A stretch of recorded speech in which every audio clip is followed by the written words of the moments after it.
মানে বিশ্বের সবচেয়ে বড় ফিতনা ছিল দ্বিতীয় বিশ্বযুদ্ধ। তার আগে একটা হয়েছে প্রথম বিশ্বযুদ্ধ, যেখানে প্রায় কয়েক কোটি মানুষ মারা গেছে, আর সেকেন্ড ওয়ার্ল্ড ওয়ারে আরও বেশি মানুষ মারা গেছে। তো এখন বিশ্বকে ঠেলে দেওয়া হচ্ছে একটা থার্ড ওয়ার্ল্ড ওয়ারের দিকে, মানে যে কোনো সময় একটা তৃতীয় বিশ্বযুদ্ধের আশঙ্কা করছেন এখনকার যারা মিলিটারি অ্যাফেয়ার্স নিয়ে পড়াশোনা করেন, ওয়ার্ল্ড অ্যাফেয়ার্স নিয়ে পড়াশোনা করেন, তারা এগুলো বলতে পারবেন ভালো। বিশ্বকে একটা খাদ্য মন্দার দিকে ঠেলে দেওয়া হচ্ছে, বিশ্বকে একটা দুর্ভিক্ষের দিকে ঠেলে দেওয়া হচ্ছে, এবং মহামারীর মধ্য দিয়ে অলরেডি কিন্তু আমাদের বিভিন্ন দেশের ইকোনমিক অবস্থা ভালো না, তার উপরে খাদ্য সংকট, তার উপরে যে বৈশ্বিক যুদ্ধগুলো, আমদানি রপ্তানি বন্ধ হয়ে যাচ্ছে, তেল গ্যাসের দাম বেড়ে যাচ্ছে, জনগণ হাহাকার করছে। এই পলিটিক্যাল গ্লোবাল অ্যাফেয়ার্সের ফিতনা এগুলা। তা আপনাকে এই জন্যই প্রথমে আমি একটা কথা বললাম যে ফিতনাময় একটা পরিবেশে একজন মুমিন যার অন্তর্দৃষ্টি আছে, যে কোরআন এবং সুন্নাহ দিয়ে এই বিশ্বের এই রহস্যগুলো উদ্ঘাটন করতে পারে, সে ভালো থাকতে পারে না। তার মনটা সবসময় কিন্তু মানে ব্যাকুল থাকবে যে কিভাবে এইসব সমস্যা থেকে নিজে উত্তরণের পথ খুঁজতে পারি, আর আমার পরিবারকে বাঁচাতে পারি, আর আমার জনগণকে বাঁচাতে পারি। আর যদি আপনি আত্মকেন্দ্রিক হন, স্বার্থপর হন, তাহলে নিজের চটকায় তেল দিবেন, নিজে ভালো থাকলেই বাপের নাম। তো দেখুন, এই জামানার কথাই নবীজি বলছেন সাল্লাল্লাহু আলাইহি ওয়াসাল্লাম, তোমাদের সামনে এমন একটা যুগ আসছে, নবীজি বলছেন জামানা সাবরিন, কঠিন জামানা, যেই জামানায় ঈমান নিয়ে চলাটা হবে হাতের মধ্যে আগুন নিয়ে চলার মতো। তো নবীজি বলছেন ওই সময়ে সাহাবী জিজ্ঞাসা করছেন, ইয়া রাসূলুল্লাহ, আমি ওই সময় কি করব? ওই সময় আমি কি করব, আমাকে কি পরামর্শ দিচ্ছেন? নবী সাল্লাল্লাহু আলাইহি ওয়াসাল্লাম বলছেন, হে আমর ইবনে আস, তুমি ওই সময় বাড়িতে অবস্থান করো, বাসায় থাকো, বিনা প্রয়োজনে বাড়ির বাইরে এসো না। ওই সময় তুমি নিজের পাপের জন্য আল্লাহর কাছে ক্রন্দন করতে থাকো, বিনা প্রয়োজনে বাড়ির থেকে বের হয়েও না। আর মানুষের সাথে এত বেশি মেলামেশা করো না, নিজে তোমার আমল, তোমার গুনাহ নিয়ে ব্যস্ত থাকো, তোমার পাপের জন্য আল্লাহর কাছে কান্নাকাটি করো, ইনশাল্লাহ তুমি নাজাত পেয়ে যাবে।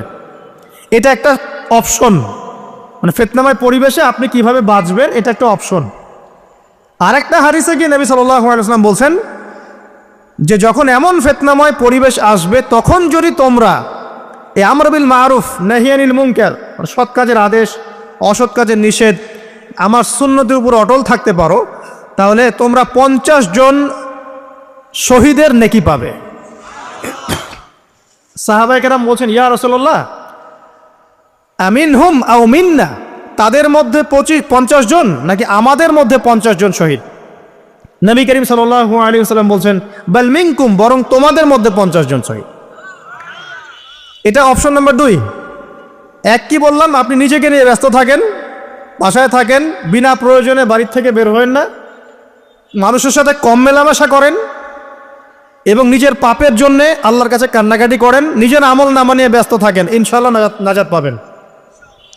2 নাম্বার, যদি আপনার কাছে আরও বেশি যোগ্যতা থাকে এবং আপনি আরও বেশি সাহসী হন এবং আপনি উম্মার, দেশের জনগণের কল্যাণ কামনা করেন, তাহলে অন্যদেরকেও এই ফিতনাময় পরিবেশে টিকে থাকার ফর্মুলা বলে দেন। এখানে সবর করেন, আমর বিল মারুফ নাহি আনিল মুনকারের কাজ করেন, আল্লাহ পাক আপনাকে ইনশাআল্লাহ 50 জন শহীদ সাহাবীর নেকি দিবেন ইনশাআল্লাহ। আরও অপশন আছে। কি অপশন? ওই যে আসহাবুল কাহফ কি করেছিল, একটা ফিতনাময় পরিবেশ থেকে নিজেরা আস্তে করে সরে গিয়েছে। যখন আপনি পরিবেশকে পরিবর্তন করতে আর পারছেন না, দাওয়াত দিয়েও কোনো কাজ হচ্ছে না, মানুষ কথাও শুনছে না, জুলুম নির্যাতন বাড়তেই আছে, টিকে থাকা মুশকিল, তখন তাদের হিসেবের দায়িত্ব আল্লাহর উপর ছেড়ে দেন, আপনি ওখান থেকে ডিসকানেক্টেড হয়ে যান। হয়তো আপনার কাছে মনে হচ্ছে না এখন ওই যুগ আসে নাই, কিন্তু আমি আপনাকে বলে দেই যে কোরআন এবং সুন্নাহর চোখ দিয়ে যদি আপনি দেখতে শেখেন এবং বর্তমান বিশ্বের প্রেক্ষাপটটা অ্যানালাইসিস করার যোগ্যতা আপনি অর্জন করেন কোরআন সুন্নাহর চোখ দিয়ে, আপনি বুঝতে পারবেন সেই সময় অনেক আগেই চলে এসেছিল। এখন ফিতনা এবং ফাসাদময় এই পরিবেশে আমরা কি করতে পারি, ছোট স্কেলে, বড় স্কেলে না, ছোট স্কেলে। আমি আজকে বড় বিষয় নিয়ে কথা বলতে আসি নাই, কারণ আমি চিন্তা করলাম যে আসলে প্রথমে যদি ব্যক্তিকেন্দ্রিক বিষয়টা ঠিক না হয়, বড় বিষয় আলোচনা করে কোনো লাভ নাই। আগে ব্যক্তি যদি ঠিক না হয়, বড় বিষয় আলোচনা করে আসলে কোনো লাভ নাই, আপনারা বুঝবেনও না, মাথার উপর দিয়ে চলে যাবে। এখন গ্লোবাল অ্যাফেয়ার্স নিয়ে কথা বলে খুব একটা ফায়দা নাই আপনাদের। এখন ইকোনমিক পুরো এই সুদভিত্তিক সিস্টেম আপনি চেঞ্জ করতে পারবেন না, এবং পুরো যে তাগুতি ব্যবস্থা আপনি চেঞ্জ করতে পারবেন না। আপনি কি করতে পারবেন? আপনি নিজেকে পরিবর্তন করতে পারবেন, আপনার পরিবারকে পরিবর্তন করতে পারবেন। এতটুকু আপনার পক্ষে এখন পর্যন্ত সহজ, ঠিক না ভাই? ঠিক কথা। এটা আপনি এখন করতে পারবেন। তো এটার ফর্মুলা কি? ফর্মুলা ঘাটতে গিয়ে আল্লাহ পাক আমার মাথার মধ্যে একটা হাদিস নিয়ে এসে দিলেন। কারণ আমি বিশ্বাস করি যে আপনারা বলছেন মৌলানা, আল্লামা, আমি আসলে এমন কিছু নই। এই কথাগুলো আসলে আমার সাথে যায় না। আমি নিতান্তই একজন ছোট মানুষ এবং তালেবে ইলম, জ্ঞানের পথের পথযাত্রী। আর আমি তালেবে ইলম হয়ে থাকতে চাই। আমি মুফতি নই, আমি মুহাদ্দিস, মুফাসসির বা এই যে শব্দগুলো আপনারা বলছেন, এমন কিছুই নয়। আসলে কিয়ামতের মাঠে আমি জান্নাতে যেতে পারবো কিনা আমি নিজেই জানি না। যখন কোনো মানুষ নিজেকে অনেক বড় মনে করা শুরু করবে, বুঝে নেবেন সেই ইবলিসের আনুগত্য করা শুরু করেছে আর কি। কারণ ইবলিস বলেছিল, আবা ওয়াস্তাকবার, আমি খলাকতানি মিন নার ওয়া খলাকতাহু মিন তিন, আমাকে সৃষ্টি করেছেন আগুন দিয়ে, আদমকে সৃষ্টি করেছেন মাটি দিয়ে, আমি কেন আদমকে সিজদা করতে যাব? তো এটা ইবলিসের চরিত্র, আবা ওয়াস্তাকবার। সে উদ্ধত হয় এবং অহংকার প্রদর্শন করে। তো আমি মনে করি যে আমি কিছু বলি না, আল্লাহ রাব্বুল আলামিন আমাকে বলার তৌফিক দেন মাত্র, আলহামদুলিল্লাহ। তা আমার মাথায় একটা হাদিস আসছে, সকাল থেকে ঘুরছে। সেটা হচ্ছে, দেখুন, বারা ইবনে আযিব রাদিয়াল্লাহু আনহু থেকে বর্ণিত হাদিসটা আসছে এবং হাদিসটা বিশুদ্ধ। এখান থেকে আমি মূল আলোচনা যাচ্ছি যে একদিন আনসার মানুষদের মধ্যে, আনসার কারা? আমাদের আনসার বাহিনী। আনসার কারা? যারা মুহাজির সাহাবীদেরকে আশ্রয় দিয়েছিল মদিনায়, তাদেরকে কি বলা হয়? আনসার। তাহলে শব্দটা সুন্দর না? তাহলে আমাদের বাহিনীর নামটাও সুন্দর, মাশাআল্লাহ।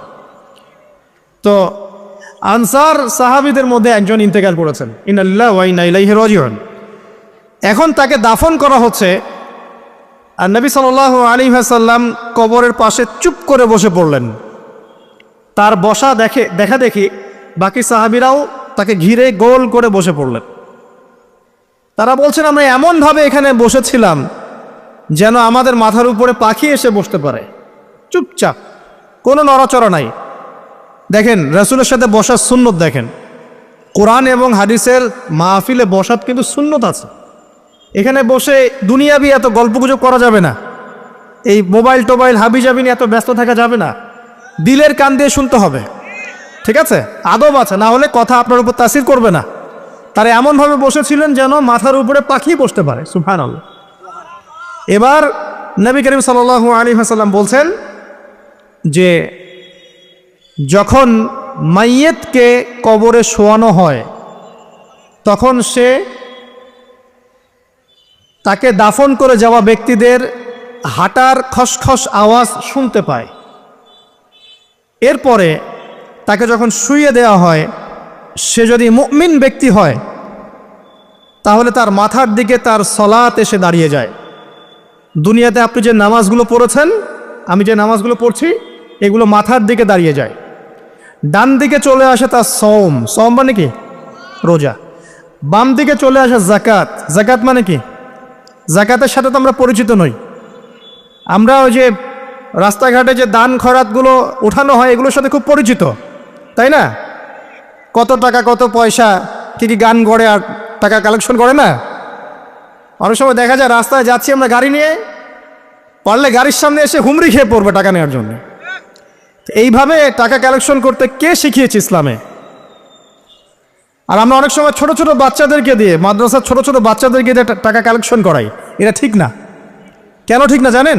ছোটবেলা থেকেই ওর ব্যক্তিত্ব নষ্ট হচ্ছে। এই হাতটা উত্তম না এই হাতটা উত্তম? উপরের হাত উত্তম, নিচের হাত উত্তম? তো ছোটবেলা থেকে সে নিচের হাতে অভ্যস্ত হচ্ছে। দেখেন, এত টাকা পয়সা কালেকশন করে আমাকে আরেকটা স্বতন্ত্র মসজিদ করতেই হবে জরুরি? খুবই জরুরি ছিল। মানুষের কাছে হাত চেয়ে, হাত পেতে, রাস্তাঘাটে এরকম করে গাড়ি থামিয়ে, তারপরে কি বলবো, সুর করে গান গেয়ে এত টাকা পয়সা কালেকশন করতেই হবে? মসজিদটা আমাকে টাইলস ফিটিং করতেই হবে? এসি মসজিদ করতেই হবে? আমরা এমনও মসজিদ রংপুরে দেখেছি 10 বছরেও টাকা কালেকশন শেষ হয় নাই। 10 বছর ধরে কালেকশন হচ্ছে, আমি ছোটবেলা থেকে দেখছি কালেকশন হচ্ছে। কি বুঝলেন? তো এগুলো আমাদের ব্যক্তিত্ব নষ্ট করে। মুসলিমরা উপরের হাতের মালিক। সারা বিশ্ব আমরা একসময় চালিয়েছি। এই পশ্চিমা সভ্যতা আমাদেরকে কি শিখায়? সারা বিশ্ব আমরা চালিয়েছি। এই আপনার উমাইয়া খেলাফতের সময়ও কর্ডোভায় আব্দুর রহমানের যে শাসন ছিল, কর্ডোভায়, স্পেন, পর্তুগাল, এই পুরো জায়গাগুলো পশ্চিমা বিশ্বের, এগুলো মুসলিমরা শাসন করেছে প্রায় 500-600 বছর। ইতিহাস তো আমরা জানিও না, পড়িও না, ভুলে গেছে। ইতিহাস পড়তে হয়। হিস্ট্রি ঘাটলে দেখবেন রাসূল সাল্লাল্লাহু আলাইহি ওয়াসাল্লামের 23 বছরের নববী যুগ, স্বর্ণযুগ, তারপর আবু বকর সিদ্দিকের খেলাফত, তারপর উমর ইবনুল খাত্তাবের খেলাফত। আবু বকর সিদ্দিকের 2 বছর বা 2.5 বছর, উমর রাদিয়াল্লাহু আনহুর প্রায় 10 বছর, তারপর উসমান রাদিয়াল্লাহু আনহুর 12 বছর, আলী রাদিয়াল্লাহু আনহুর প্রায় 2-2.5 বছর, তারপরে হাসান রাদিয়াল্লাহু আনহু 6 মাস। এরপরে উমাইয়া খেলাফত শুরু হলো মুয়াবিয়া রাদিয়াল্লাহু আনহুর হাতে, প্রায় 20 বছর। উমাইয়ারা শাসন করেছে প্রায় 90 থেকে 100 বছর। তারপর জাব নদীর যুদ্ধে উমাইয়া আব্বাসী ওরা একে অপরের সাথে যুদ্ধ করেছে, করে উমাইয়ারা পরাজিত হয়ে আব্বাসীরা ক্ষমতায় গিয়েছে। ক্ষমতায় গিয়ে তারা প্রায় শাসন করেছে প্রায় 550 বছর। এদিকে উমাইয়াদের মধ্যে যারা পরাজিত হয়েছে ওরা চলে গিয়ে কর্ডোভা, আন্দালুসিয়া, ওইদিকে খেলাফত কায়েম করেছে। তারপরে আবার এদিকে ফাতেমি খেলাফত ছিল, উসমানীয় খেলাফত ছিল, তারপরে মিশরে তুলুনি একটা রাজবংশ ছিল, আমাদের সাবকন্টিনেন্টে মোগলরা ছিল, সারা বিশ্বে আমরাই ছিলাম। ইতিহাস তো ভুলে গেছে। তা আমরা সবসময় উপরের হাত ছিলাম, উপরের হাত। আমরা দিতাম, মানুষ নিত। আর এখন কি হয়েছে? আমরা এখানে আমরা চাই, মানুষ দেয়। আর ওরা কি এমনি দেয়? ওরা চড়া সুদ দিবে না? ওয়ার্ল্ড ব্যাংকে যান লোন নিতে, চড়া সুদ। মানে এই সুদ শোধ করতে গিয়ে বিভিন্ন দেশ শ্রীলঙ্কা হয়ে যাচ্ছে। সুদ তো শোধ করতে হবে, এমনি তো আপনাকে আর এগুলো দিবে না। তো এই সুদটা শোধ করতে গিয়ে আমাদের জিনিসপত্রের দাম বেড়ে যাবে, তারপরে দেখবেন জনগণের উপর কর বেড়ে যাবে, অনেক প্রবলেম। আর এই প্রবলেমগুলো ফেস করতে হবে কি কারণে? রিবা বা সুদের কারণে। তো এই যে বলছি, দেখেন ছোটবেলা থেকেই যে আমরা নিচের হাতে অভ্যস্ত হচ্ছি, এটা ত্যাগ করতে হবে। ব্যক্তিত্বের পরিচয় দেন। এত টাকা পয়সা চেয়ে প্রতিষ্ঠান করার দরকার নাই। আমার জমি আছে 1 বিঘা, আমি প্রতিষ্ঠান করবো ইনশাআল্লাহ। আপনার 2 বিঘা আপনি করেন, যার সামর্থ্য আছে সে করবে, সামর্থ্য নেই করার দরকার নাই। আর একটা মসজিদ যদি কবুল হয়, একটা মসজিদ একটা জেলার জন্য যথেষ্ট। একটা মসজিদ নববী থেকে নবী সাল্লাল্লাহু আলাইহি ওয়াসাল্লাম সারা দুনিয়া শাসন করেছে। আর আমাদের দাম কোটি কোটি মসজিদ বাংলাদেশে। এই যুগের কথাও নবীজি বলেছেন, যে যুগে মসজিদগুলো চাকচিক্যময় হবে, মসজিদগুলো কি হবে? চাকচিক্যময় হবে, হেদায়েত উঠে যাবে, এবং মসজিদের মধ্যে শোরগোল, হট্টগোল বেড়ে যাবে। দেখেন না মসজিদে হট্টগোল বেড়ে গেছে না? এটা সেই যুগ। তো যেটা বলছিলাম প্রিয় ভাইরা, যে নিচের হাতে অভ্যস্ত না, উপরের হাতে অভ্যস্ত হতে হবে। এই কারণে এই যে একটা হাদিসের কথা শুরু করলাম, যে আনসার সাহাবী কারা ছিল? যারা মুহাজির সাহাবীদেরকে আশ্রয় দিয়েছে। এখন এই সাহাবীদের মধ্যে একজন ইন্তেকার করেছে, তার লাশ যখন রাখা হচ্ছে তখন নবীজি বলছেন, মাথার দিকে মাইয়েতের আসে কি? সলাত। সলাত মানে কি? নামাজ। 5 ওয়াক্ত নামাজ আজকে থেকে ছাড়বেন? ওয়াদা করেন আজকে থেকে 5 ওয়াক্ত নামাজ ছাড়বো না ইনশাআল্লাহ। একটা হাদিস খালি বলি, মান তারাকা সালাতান মুতাআম্মিদান ফাকাদ কাফারা, মান তারাকা সালাতান মুতাআম্মিদান ফাকাদ কাফারা। আবার শোনেন, قال رسول الله صلى الله عليه وسلم من ترك صلاة متعمدا فقد كفر। আর মুয়াজ বিন জাবাল রাদিয়াল্লাহু আনহু কে নবীজি বলেছেন, মান তারাকা সালাতা মুতাআম্মিদান ফাকাদ বারিয়াত মিন জিম্মাতিল্লাহ। যে ব্যক্তি নিজের উপর ফরজ নামাজ ছেড়ে দিল, সে কুফরি করলো। মুয়াজ বিন জাবালকে নবী সাল্লাল্লাহু আলাইহি ওয়াসাল্লাম বলছেন, যে ব্যক্তি ফরজ নামাজ ইচ্ছা করে ছেড়ে দিল, সে ব্যক্তি আল্লাহর জিম্মা থেকে মুক্ত হয়ে গেল। নামাজ ছাড়বেন প্রিয় ভাই? 5 ওয়াক্ত নামাজ জামাতের সাথে ইনশাআল্লাহ। এই যাকাতই হচ্ছে আপনার ইসলামিক অর্থনীতির মূল ভিত্তি। কিভাবে জানেন? ব্যবসা এবং জাকাত এটা কি করে? এটা একটা মার্কেটের মধ্যে সম্পদ ঘুরতে থাকে। আমি বুঝাচ্ছি আপনাকে। মনে করেন আপনি ব্যবসা করছেন এবং জাকাত দিচ্ছেন। জাকাত কারা দিবে? যারা জাকাতের নিসাব পরিমাণ সম্পত্তি রাখে, মানে কিছুটা ধনী তারা। তো তারা ব্যবসা করছে, মাশাআল্লাহ।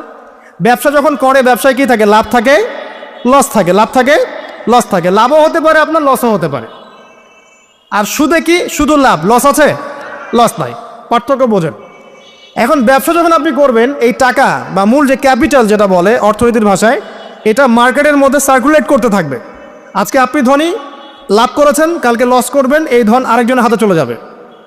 সে আবার ব্যবসা করছে, সে লাভ করলে সম্পদ তার হাতে থাকলো, লস করলে আরেকজনের হাতে। মানে এই মানিটা, ক্যাপিটাল যেটা, এটা মার্কেটের মধ্যে ঘুরতে থাকে, ঘুরতে থাকে। আজকে কেউ ধনী, কালকে কেউ ধনী, আজকে কেউ ফকির, কালকে কেউ ধনী, এভাবে। এখানে আল্লাহ পাক যাকে ইচ্ছা হয় ধন দেন, যাকে ইচ্ছা হয় দরিদ্র করেন। এটা আল্লাহ পাক নিয়ন্ত্রণ করেন। আবার এর মধ্যে যারা ধনী হবে তারা আবার জাকাত দিবে। কাকে জাকাত দিবে? যে গরিব তাকে। এই কারণে অর্থনৈতিক সাম্য থাকবে এবং টাকা, ক্যাপিটাল মার্কেটে সার্কুলেট করতে থাকবে। এটা হচ্ছে ইসলামিক ইকোনমিক্স। বুঝাতে পারছি না মনে হয়? আর রিবায় কি হবে? রিবায় কোনো লসের চান্স নাই। মানে এখানে ধনী আরও ধনী হতে থাকবে, গরিব আরও গরিব হতে থাকবে, প্লাস জাকাতও দিবে না। তখন সমাজের একটা অংশ অনেক ধনী হবে, আরেকটা অংশ একদম মাটিতে পড়ে যাবে, কোনো ব্যালেন্স হবে না। এই কারণে বিশ্বের একটা অংশ, ওই বিশ্বের একটা বড় অংশ যারা সুদখোর, যেখান থেকে সুদ এসেছে, ওইটা আস্তে আস্তে ধনী হয়ে গেছে এবং বিশ্বের বহু কান্ট্রি আস্তে আস্তে দারিদ্র সীমার নিচে চলে আসছে। এটা শুধু ব্যক্তির ক্ষেত্রেই নয়, এটা সমাজের ক্ষেত্রেই নয়, পুরো বিশ্বেটা হচ্ছে। তো এই হলো রিবা এবং ব্যবসা ভিত্তিক, জাকাত ভিত্তিক ইকোনমিক সিস্টেমের পার্থক্য, বেসিক ডিফারেন্স। রিবার মধ্যে আল্লাহ পাক তার হাত উঠিয়ে নেন, আল্লাহ পাক সেখানে আর ইন্টারফেয়ার করেন না। ঠিক আছে, সুদ খাচ্ছ, তুমি তোমার মতো চলো এখন। আর ব্যবসা ভিত্তিক ইকোনমিক্স চললে আল্লাহ পাক সেখানে কাউকে ধন দিবেন, কারো কাছ থেকে নেবেন। আপনার ধন নিয়ে আমাকে দিবেন, আমার ধন নিয়ে আপনাকে দিবেন। আর আমি যদি ধনী হই, আমি আমার জাকাত দিব, সেই জাকাতের টাকা আবার আপনার হাতে যাবে, কেউ না খেয়ে মরবে না। তো সামনে এই যে বলা হচ্ছে 2023 সাল, শুধু 23 সাল না, আমার অবজারভেশন 2026-27 পর্যন্ত একটা অর্থনৈতিক মন্দা চলতে পারে। বলবে কিছু কিছু লোক যে ভবিষ্যৎবাণী করতে যাওয়ার, এটা ভবিষ্যৎবাণী নয়। আপনি বর্তমান সম্পর্কে খবর রাখেন না বলেই বর্তমানকে আপনার ভবিষ্যৎ মনে হচ্ছে। আমাদের অনারেবল মিনিস্টার যারা আছেন ওদেরকে জিজ্ঞাসা করেন, তাদেরকে জিজ্ঞাসা করেন, তারাও বলছেন যে 2023 সাল থেকে 26 সাল খাদ্যমন্দার মধ্যে যাবে। দেখেন নাই? তারা এই কথা বলছেন কারণ তারা বুঝতে পারছেন ওয়ার্ল্ডের অবস্থা ভালো না। এখানে একটা সলিউশন বলছে, ইচ্ছা হলে আপনি গ্রহণ করতে পারেন, ইচ্ছা হলে নাও করতে পারেন। আমার তো চাপিয়ে দেওয়ার কোনো ক্ষমতা নাই। ফাযাক্কির ইন্নামা আনতা মুযাক্কির, আপনি শুধু উপদেশদাতা। লাস্তা আলাইহিম বিমুসাইতির, আপনি কারো প্রতি দারোগা নন। কি উপদেশ? এই যে জাকাত, যেটা জাকাত, আমাদের জাকাত যেটা আছে, এটাকে একটু বড় পরিসরে কালেক্ট করার চেষ্টা করতে হবে। করে যদি আমরা সুষ্ঠু বন্টন করতে পারি গরিবদের মাঝখানে, ইনশাআল্লাহ কেউ খাদ্য অভাবে মারা যাবে না ইনশাআল্লাহ। আল্লাহ পাক আমাদেরকে বোঝার তৌফিক দান করুন। এর পাশাপাশি তারা যেটা বলেছেন, ইকোনমিক সেকশনের লিডার যারা আছে তারা যেটা বলছেন এটা ঠিক বলছেন। তারা বলছেন কৃষিভিত্তিক অর্থনীতির কথা বলছেন, এটার সাথে আমি 100% একমত। কারণ আল্লাহ পাকের কোরআন, এই কোরআনের মধ্যে বেশিরভাগ যে অর্থনীতির কথা এসেছে তা হচ্ছে কৃষিভিত্তিক অর্থনীতি। এটা কি জানেন? হয়তো জানেন না। কোরআনে যত ইকোনমিক সিস্টেমের কথা আসছে তার মধ্যে সবচেয়ে বেশি এসেছে কৃষিভিত্তিক অর্থনীতির কথা, তারপর ব্যবসা এবং জাকাত। অতএব তারা ঠিকই বলেছেন, দেশের যারা ইকোনমিক সেকশনে গবেষণা করছেন তারা ঠিক কথাই বলেছেন যে কৃষিভিত্তিক অর্থনীতি হচ্ছে আমাদের অর্থনৈতিক মন্দা দূর করার অন্যতম উপায়। ঠিক বলেছেন, আমি একমত। তো জাকাত যেটা কথা বলছিলাম, বাম দিকে জাকাত আসবে। তো জাকাত আমরা দিব তো ইনশাল্লাহ ভাই। যাদের, শোনেন, বাংলাদেশে এমন অনেক শিল্পপতি আছে যাদের একজনে জাকাতের টাকা দিয়ে একটা গ্রাম চলতে পারে। আর জাকাতের টাকা কিন্তু শুধু এক বছরে আসবে না, প্রতি বছরেই ঘুরে ঘুরে আসবে। মনে করেন যে আপনাদের এলাকার মধ্যে অনেক বিত্তশালী আছেন, আমি দোয়া করি মন থেকে আল্লাহ পাক বিত্তশালীদের অন্তরটাকে নরম করে দিক এবং ওসমান রাদিয়াল্লাহু আনহুর মতো দানশীল করে দিক। আমিন। আমরা দোয়া করি, আমরা কারো খারাপ চাবো, সবার জন্য হেদায়েতের দোয়া করব। টাকা থাকতে তো সমস্যা নাই, কিন্তু টাকা থেকে যদি উসমান রাদিয়াল্লাহু আনহু হতে না পারলাম তাহলে সমস্যা। টাকা থাকতে কোনো সমস্যা নাই, ধন আপনাকে আল্লাহ দিতেই পারে। এই ধনটাকে উসমান গনি রাদিয়াল্লাহু আনহুর মতো আল্লাহর পথে বিতরণ করে দেন, ইনশাআল্লাহ আল্লাহ পাক আপনাকে জান্নাতুল ফেরদৌস দান করুন ইনশাআল্লাহ। তো অনুরোধ থাকবে, দেখেন আপনারা যদি একটা এলাকার যাকাত কালেক্ট করতে পারেন, মনে করেন কথার কথা এখানে কিছু মেয়ে আছে যারা খারাপ পথে পা বাড়িয়েছে, আমার কথা বুঝতে পারছেন? আচ্ছা, এরকম পল্লী অনেক জায়গায় আছে না? 1 বছরের যাকাতের টাকা দিয়ে সমস্ত যৌনপল্লীর মেয়েদেরকে কাজ দেওয়া সম্ভব, কর্মে আনা সম্ভব। ওদেরকে কাজের ব্যবস্থা করে দেন, ওরা কখনোই এই সেক্স ওয়ার্কারের কাজ করবে না ইনশাআল্লাহ। কোনো মেয়েই এই কাজ করতে চায় না আমার মতে। কোনো মেয়েই চায় না যে ইজ্জত বিক্রি করে খাবো, কোনো মেয়ে চাবে? কখনো চাবে না। ওকে আপনি ভালো কাজের ব্যবস্থা করে দেন এই যাকাতের টাকা দিয়ে, দেখবেন ইনশাআল্লাহ সে ওই খারাপ পথ ছেড়ে দিয়েছে। অনেক দেখবেন দরিদ্র মানুষ আছে যে পড়াশোনা করার কোনো সুযোগ নাই, টাকা পয়সা নাই, পড়াশোনা করতে চায় কিন্তু টাকা পয়সা নাই, দিনের জ্ঞান অর্জন করতে চায়, দেশকে কিছু দিতে চায়, টাকা নাই। তাকে আমরা হেল্প করতে পারি না? পারি। অনেক মানুষ আছে মাদক দ্রব্য বিক্রি করছে, তাকে বুঝান, দিনের হেদায়েত দেন যে ভাই আমি তোমাকে আরও ভালো চাকরি দিব, ভালো ব্যবসা দিব, তুমি ছাড়বা কি না? বলবো আমি ছেড়ে দেবো ইনশাআল্লাহ। বুঝালে ছেড়ে দেবে ইনশাআল্লাহ। এই যে মেগা প্রজেক্ট যেটা কথা বলি আমরা, আত্ম উন্নয়নমূলক বলেন, যুব উন্নয়নমূলক বলেন, বা কান্ট্রি ডেভেলপমেন্টের কথা বলেন, এখানে যাকাত একটা বড় শক্তি হতে পারে। তবে এটাকে সুষ্ঠুভাবে কালেক্ট করতে হবে এবং যাকাতের যে 8টা খাত আছে এই খাতগুলোতে সুষ্ঠুভাবে বন্টন করতে হবে। অমুসলিমদেরকেও যাকাত দেওয়া যায়, জানেন?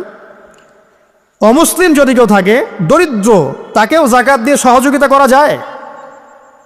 আমরা সহযোগিতা করি না বলেই তো ওই যে পশ্চিম থেকে লোকজন এসে সহযোগিতা করে খ্রিস্টান বানাচ্ছে এখন সবাইকে। আরও বাড়বে দিন দিন, দেখেন। আমরা তো সহযোগিতা করছি না। আপনার পাশে আপনার প্রতিবেশী না খেয়ে মারা যাচ্ছে, আপনি যাচ্ছেন না।